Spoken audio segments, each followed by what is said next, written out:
Forget the myths, forget the legends. Let's talk about the math.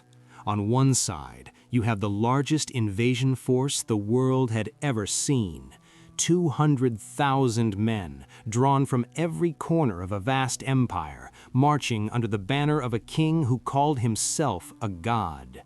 On the other side, 7,000, and at their heart, 300.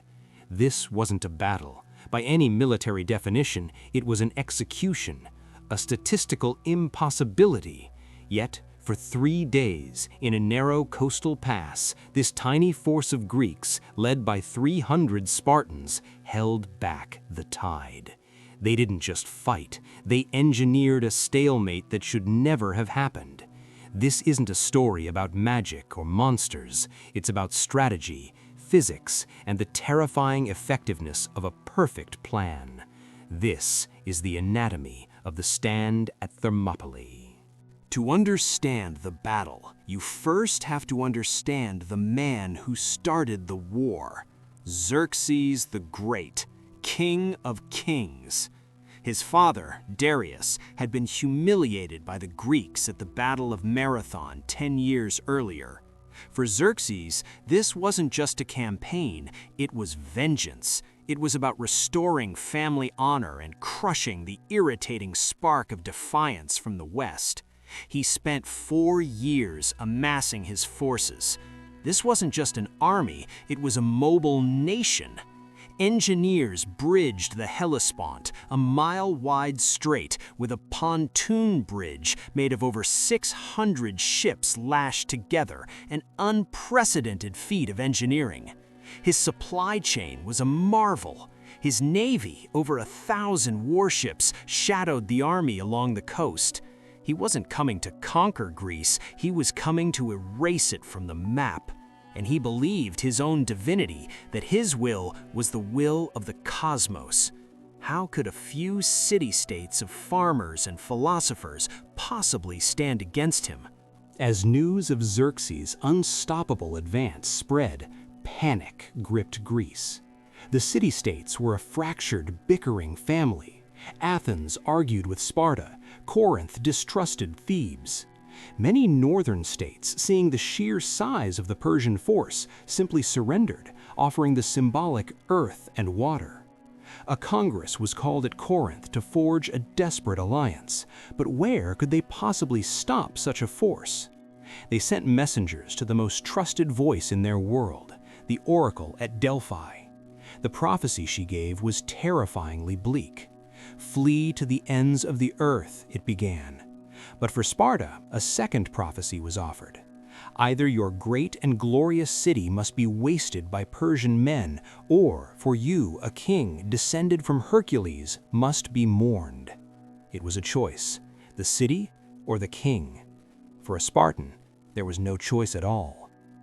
If you're finding this breakdown of ancient strategy fascinating, consider subscribing. We go deep into the mechanics of history every week. The king who received this prophecy was Leonidas. He wasn't a young man seeking glory. He was in his 50s, a veteran ruler who had survived the brutal Spartan training system, the agoge, and a lifetime of political intrigue. Sparta had a dual kingship, and Leonidas was from the Aegead line, which claimed direct descent from the demigod Heracles. He understood the prophecy completely. He knew his destiny was to die. But a Spartan king's death had to have purpose. It had to be a strategic sacrifice.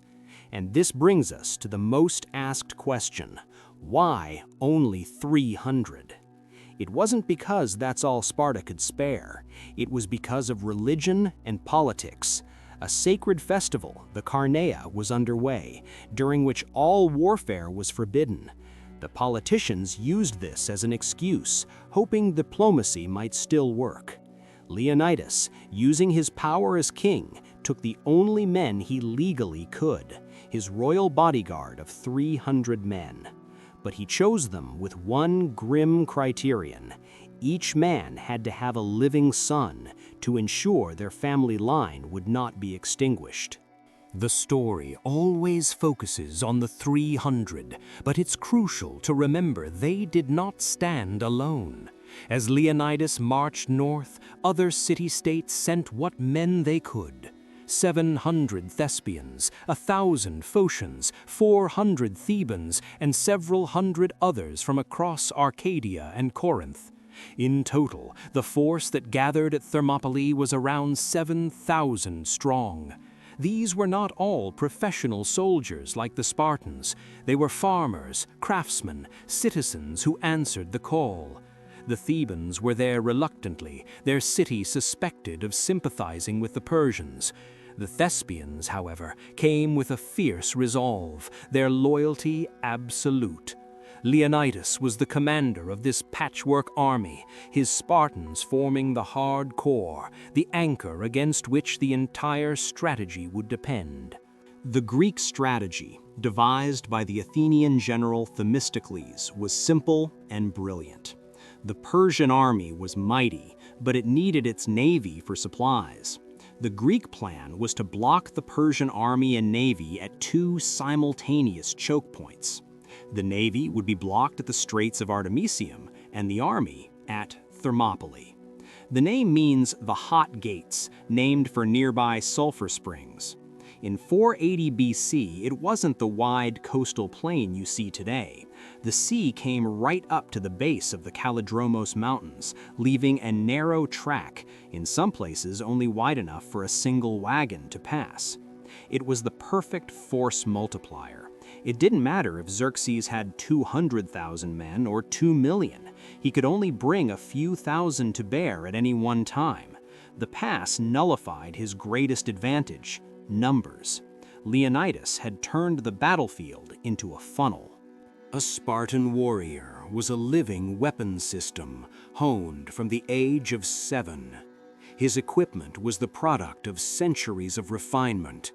The centerpiece was the aspis, a large concave shield made of wood and covered in a thin sheet of bronze. It weighed up to 30 pounds and was held by a central armband and a hand grip at the rim. This design made it incredibly stable and allowed it to be used offensively as a battering ram. His primary weapon was the dory, a long spear with an iron tip and a bronze butt spike called a saurator, or lizard killer, used for finishing off downed enemies or planting the spear in the ground. Only when the spear broke would he draw his xiphos, a short, leaf-shaped sword designed for brutal close-quarters stabbing in the press of battle. His helmet, the iconic Corinthian style, offered immense protection, but severely limited hearing and vision. It was isolating, terrifying, and transformed a man into an anonymous part of a killing machine. Individually, a Spartan was formidable, but their true power was collective, the phalanx. It was a rectangular formation, typically 8 ranks deep. The men in the front locked their shields, creating an unbroken wall of bronze. The first 2 or 3 ranks projected their spears forward, creating a dense hedge of iron points. The men in the ranks behind were not idle. They placed their shields on the backs of the men in front of them and pushed. The phalanx was not a static defensive wall. It was a human glacier, a grinding machine designed to shatter enemy formations through sheer, irresistible pressure. To face a Spartan phalanx in a narrow space was like trying to fight a steamroller in a hallway. Arrows would bounce harmlessly off the shields. Lighter infantry would impale themselves on the forest of spears or be crushed by the inexorable forward momentum. It was brutal, terrifying, and brutally effective. When Xerxes arrived, he couldn't believe what he saw. This tiny army was making no move to retreat. He sent a scout who recorded back that the Spartans were outside their defensive wall, combing their long hair and doing gymnastic exercises. Xerxes laughed. He thought it was arrogance or madness. He didn't understand that for a Spartan, combing one's hair was a ritual before battle, a calm preparation for death. He waited. For 4 days he did nothing, expecting the Greeks to see his vast numbers and simply lose their nerve and flee. He sent emissaries demanding they lay down their arms. Leonidas's supposed reply has become legendary: "Molon labe," come and get them. The standoff was a battle of wills. Xerxes, impatient and insulted, finally gave the order to attack. On the 5th day, the attack began. Xerxes first sent in the Medes and Scythians, peoples conquered by the Persians, with orders to take the Greeks alive and bring them before him. They advanced into the narrow pass, their wicker shields and short spears no match for the bronze and iron of the Greeks. The phalanx held. The sound of the impact must have been apocalyptic, tens of thousands of men screaming, the crash of metal on metal, the splintering of wood and bone. The Medes couldn't break the line, they couldn't flank it, they were trapped in the funnel, forced to attack the strongest point of the strongest formation. The Spartans, positioned at the front, took the brunt of the assault, fighting in relays to stay fresh. The ground became slick with blood. The pile of bodies began to grow, forming a gruesome new obstacle for the attackers. After hours of fruitless slaughter, the Medes were broken and recalled. Xerxes was furious. Watching from his throne, he is said to have leaped to his feet 3 times in agitation. He had assumed his troops would sweep this rabble aside. Now he sent in his best, the 10,000 immortals. This was his royal guard, the elite of the Persian army. Their name came from the fact that their number was always kept at exactly 10,000. If one was killed or fell ill, he was immediately replaced. They were better armed, better trained, and more motivated than the Medes. They advanced with confidence, expecting to succeed where the others had failed. And they failed just as spectacularly. The tactical situation hadn't changed. Their superior numbers were still irrelevant in the narrow pass. They were still facing the impenetrable wall of the phalanx.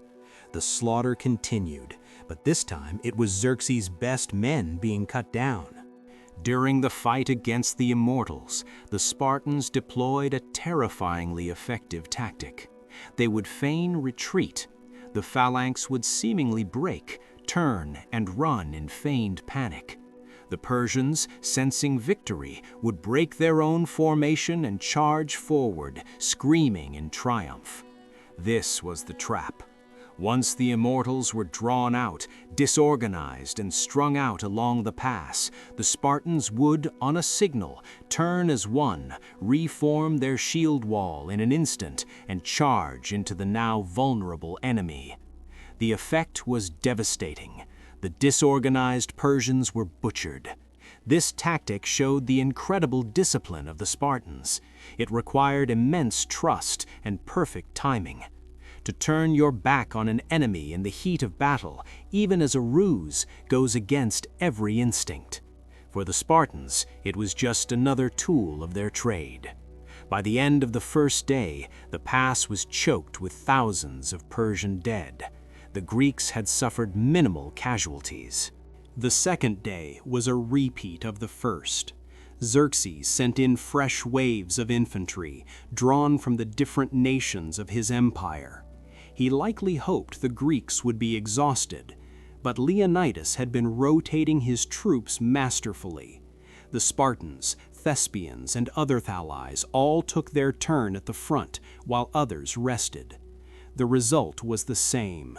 The Persian attacks were repulsed, each wave breaking on the Greek shields. The psychological toll on the Persian army must have been immense. They were being fed into a meat grinder. Their arrows were ineffective against the bronze shields. Their courage was not in question, but their equipment and tactics were simply inferior in this specific context. Xerxes was at a complete impasse. His mighty army was being held in check by a force less than a 20th of its size. He had run out of ideas. And then his salvation appeared, in the form of a traitor. His name was Ephialtes, which in Greek means nightmare. He was a local man from Trachis, and he knew the mountains around Thermopylae intimately. Seeking a great reward from Xerxes, he told the king of a secret path, the Onopeia path, that led through the mountains and would emerge behind the Greek position. This was the one thing Leonidas feared. The path was the Achilles heel of his entire strategy. He knew of its existence and had stationed the 1,000-strong Phocian contingent to guard it, believing they would be sufficient to hold off any force that tried to use it. For Xerxes, this was the key. He immediately dispatched his commander Hydarnes, along with the 10,000 immortals, to follow Ephialtes up the mountain path under the cover of darkness. The immortals marched through the night.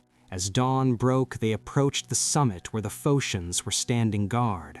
The morning was still, and the Phocians were caught completely by surprise by the sound of a large army moving through the oak leaves.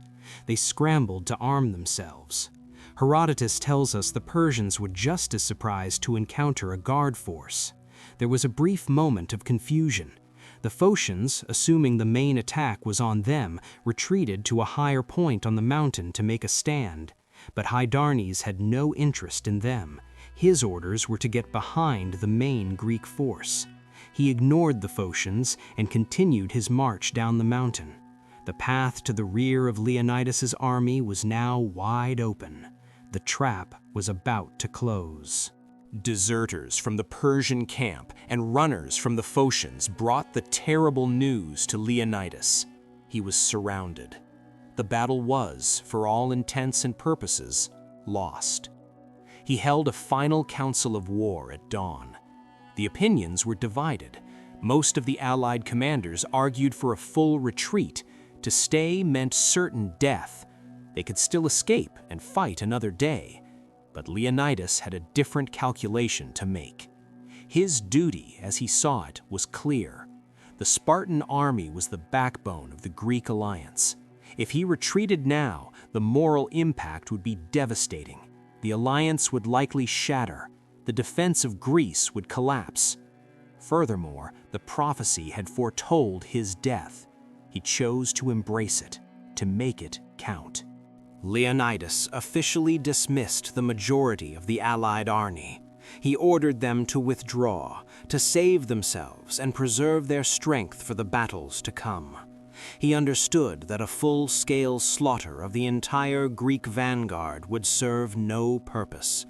His goal was not to win this battle, that was now impossible, but to win the war. He needed to delay the Persian advance for as long as possible, to give the Greek navy time to reposition and the cities time to prepare. A suicidal last stand by a small, dedicated force would buy that precious time. So most of the allies departed, but not all. The 700 Thespians, led by their commander Demophilus, flatly refused to leave. They chose to stay and die with the Spartans. Their city was directly in the path of the Persian advance, and they knew it was doomed. Their decision was one of astounding courage, a conscious choice to sacrifice themselves for the idea of a free Greece. The 400 Thebans were also kept, but likely as hostages, as their city was suspected of Medizing or siding with the Persians. So the final force was set: 300 Spartans, 700 Thespians, and the 400 reluctant Thebans. Around 1,400 men against the full might of the Persian Empire, now attacking from both front and back. Knowing the end was certain, Leonidas told his men to eat a hearty breakfast. The line, as recorded by Plutarch, is chilling in its simplicity. Eat a good breakfast, men, for tonight we dine in Hades. There was no panic. There were no prayers for deliverance. This was the culmination of their entire lives. A Spartan's purpose was to die for Sparta. That day, they would fulfill that purpose. They were not fighting for victory anymore. They were fighting for time, for honor, and for a glorious death that would be remembered for eternity. Xerxes launched his main assault from the front at mid-morning. At the same time, the immortals began their descent from the mountain path to the rear. Seeing this, Leonidas gave his final order. They would no longer hold the defensive line. They advanced out from the narrowest part of the pass into a wider area. Their goal was no longer to defend, but to inflict the maximum number of casualties before they were overwhelmed. What followed was not a battle, it was a berserker rage. The Greeks charged into the Persian ranks, their discipline held, but their objective had changed to pure slaughter. Spears shattered, and they drew their Xiphos swords, hacking and stabbing in a frenzy. They were a cornered animal, fighting with the knowledge that their lives were already forfeit. In this chaotic final charge, Leonidas fell. He fought at the very front and was cut down by Persian soldiers. His death did not break the Greeks, it enraged them. A furious struggle erupted over his body. The Greeks, desperate to recover their king, threw themselves at the Persians. Herodotus states that they drove the enemy back 4 times to retrieve his corpse. 2 of Xerxes' own brothers were killed in this specific brutal fight. The Spartans and Thespians, carrying the body of their fallen king, began a fighting retreat to a small hillock within the pass, known as Colonus Hill. This was the last stand. On Colonus Hill, the survivors gathered. The Thebans, who had been held against their will, now saw their chance and surrendered to the Persians. But the Spartans and Thespians remained. Their spears were gone, their swords were broken, their shields were shattered. Surrounded on all sides by tens of thousands of enemy soldiers, they fought on. Herodotus gives a haunting description. Here they defended themselves to the last, those who still had swords using them, and the others resisting with their hands and teeth. They had become pure, primal resistance. Xerxes, seeing the incredible price his men were paying for every foot of ground, decided he would sacrifice no more of his infantry. He ordered his men to pull back and called for the archers. A story says that a Greek soldier, before the battle, was told that the Persian arrows would be so numerous they would block out the sun. He replied, "Good, then we shall have our battle in the shade." Now that prophecy came true. The Persians unleashed volley after volley of arrows. The sky turned black. The last of the Spartans and Thespians, unable to close with the enemy, were killed from a distance, buried under a storm of arrows. And then there was silence. The battle was over. Xerxes walked the pass, surveying the carnage. The Greek dead numbered around 4,000 over the 3 days, including the allies. The Persian losses were staggering. Herodotus puts the number at 20,000. The king was enraged by his losses and by the defiance of the Spartans. When he found the body of Leonidas, he committed an act that was deeply shocking to the Persians themselves, who usually honored brave opponents. He ordered Leonidas's head to be cut off and his body to be impaled on a stake. It was a futile act of rage against a man who had already defeated him in spirit. So, what did the sacrifice at Thermopylae actually achieve? It was never about winning, it was about buying time. The 3-day delay, 7 days in total including the initial standoff, was critical. It allowed the Greek fleet, which had been fighting its own costly battle at Artemisium, to disengage in good order and fall back to the narrow straits of Salamis near Athens. This was a far more advantageous position. It also allowed for the complete evacuation of the city of Athens. The men were moved to the fleet, and the women and children were ferried to safety. Without the stand at Thermopylae, the Greek fleet might have been outmaneuvered and the population of Athens captured or killed. The true legacy of Thermopylae was written on the water a month later. The Persian army marched south, burning the now empty city of Athens. Xerxes, confident of victory, was lured into attacking the Greek fleet in the narrow straits of Salamis by a trick from the Athenian general Themistocles. In those cramped waters, the larger, more cumbersome Persian ships could not maneuver. The smaller, more agile Greek triremes with their bronze rams decimated the Persian navy. Xerxes watched from the shore as his fleet, his key to supplying his army, was annihilated. The Battle of Salamis was the turning point of the war, and it would not have been possible without the time bought by Leonidas and his men. With his navy destroyed, Xerxes had to retreat to Asia with a large portion of his army, fearing he would be trapped in Europe. He left behind a large force under his general Mardonius to complete the conquest the following year. But the spell of Persian invincibility had been broken at Thermopylae and shattered at Salamis. The following spring, at the Battle of Plataea, a unified Greek army led by the full might of Sparta met the remaining Persians. This time, it wasn't 300 Spartans, it was thousands. They decisively crushed the Persian army, killing Mardonius and ending the invasion of Greece for good.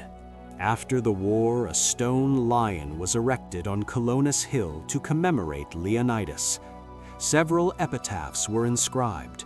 The most famous, written by the poet Simonides, was for the Spartans. It is one of the most powerful pieces of writing in human history, a masterclass in understatement.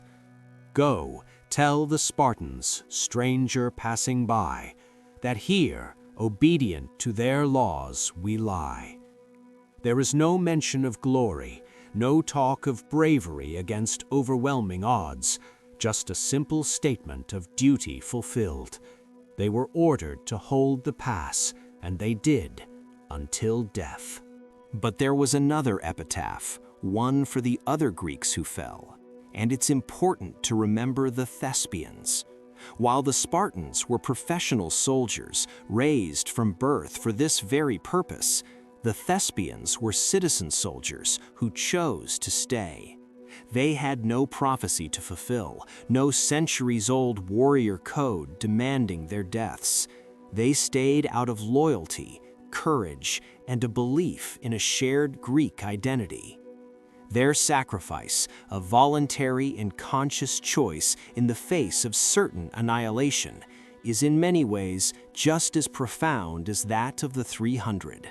So why does this one battle, a tactical defeat, resonate so deeply 2,500 years later? Because Thermopylae was more than a battle. It was a symbol. It was the moment the nascent idea of Western freedom, of independent citizens fighting for their own land against a despotic empire, was forged in blood and fire. The stand provided the moral inspiration for the victories that followed, victories that allowed Greek culture to survive and flourish, laying the groundwork for so much of our modern world, our philosophy, our science, our art, our democracy. It was a defeat that ensured a civilization's survival. The stand at Thermopylae was not a glorious, pointless failure. It was a calculated sacrifice. It was a masterclass in the use of geography, discipline, and psychology to counter an overwhelming numerical advantage.